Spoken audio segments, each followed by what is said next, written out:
Good morning. Welcome to basics morning news.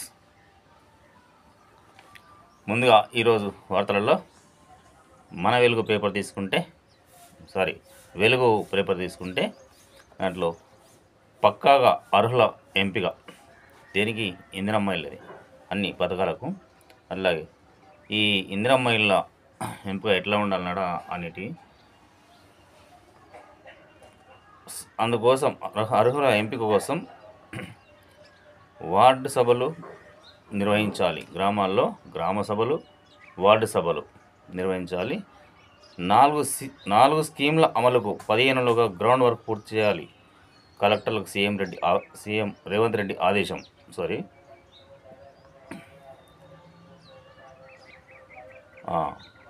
అసలు విషయం ముందుకు వచ్చింది. పంట వేసినా వేయకున్నా సాగు భూములకు రైతు భరోసా.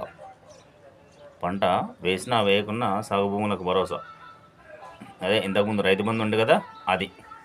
ఇక అందులోని భూమి లేని ఏడాదిలో కనీసం 20 రోజులు, భూమి లేని ఏడాదిలో కనీసం 20 రోజులు ఉపాధి పనిచేసిన వాళ్ళకి ఇందిరమ్మ ఆత్మీయ భరోసా. ఎవరైతే రైతు మన కూలీలు అంటాం కదా, వాళ్ళకు భూమి లేని వారికి 20 రోజులు ఉపాధి పని చేసి వాళ్ళకు 20 సంవత్సరం లోపల అంటే 20 రోజులు పనిచేసిన వాళ్ళకు మాత్రమే ఏది మొన్న ప్రకటించింది కదా ఆ ఇందిరమ్మ భరోసా, అది డబ్బులు అనేటివి చేస్తారంట. ఇంకోటి, అత్యంత నిరుపేదలకే మొదట ఇందిరమ్మ ఇండ్లు. అత్యంత నిరుపేదలు అని అంటే సార్ ముఖ్యమంత్రి గారు, మీరు అదేంటి ఎలక్షన్ కంటే ముందు మేనిఫెస్టోలో పెట్టింది కదా, అది పెట్టిన తర్వాత అందరూ ప్రజలందరూ అప్లికేషన్ పెట్టుకున్నారు కదా, మరి అది ఈ మాట అప్పుడు చెప్పలేక అత్యంత నిరుపేదలకు ఇవ్వాల్సిందే, అది ఒప్పుకోవాల్సిందే తప్పకుండా. ఎందుకోసం అంటే ఎప్పుడు చూసి ఇప్పటికీ ఇందిరమ్మ ఇండ్లు మొదటి నుంచి మీ గవర్నమెంట్లో ఉన్నప్పుడు, తర్వాత ఇక కట్టించిన అప్పుడు ఈ డబుల్ బెడ్రూమ్లు ఎందుకు ఇవి తాయిలాలు, ప్రజలు కూడా ఈ విషయంలో ఆలోచించుకోవాలి. ఇల్లు మాత్రం ఇవ్వాల్సింది, కానీ మిగతా స్కీమ్ల కోసం ప్రజల ఆలోచన మారకపోతే నాయకులు మేము ఇస్తూనే ఉంటాం మీరు తీసుకోవాలని అంటాం.